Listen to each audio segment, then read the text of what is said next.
Так, міне мен қазір подкладпен основнойды қосып жатырмын.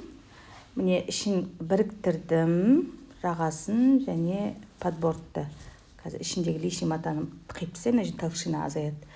Сосын, ал мынағын мен қазір сөгіп тастадым.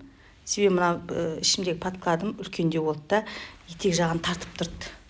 А қазір мынағы нормально болып тұр, көрдіңіз, нормально тартып тұрған жоқ, подкладты уже біріктіріп тұр. Ешқандай тартып тұрған жоқ. Ағата енді мынағын істеп тастаймын. Сонымен жеңін, етегін сонымен уже бітеді.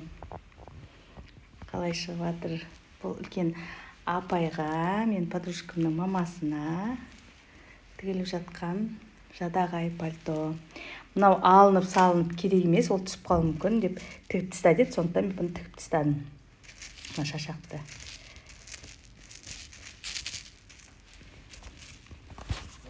Жеңінде бар, сосын боковой қалта бар міне. Сосын мына жерде кнопка болады. Солар қалып тұр менде енді. Менде уже 4-5 не зеленый цвет заказ беріп жатыр жадағайды. Бәріне зеленый цвет ұнап жатыр. Күшті. Енді басқа түстен де көргім келіп жатыр.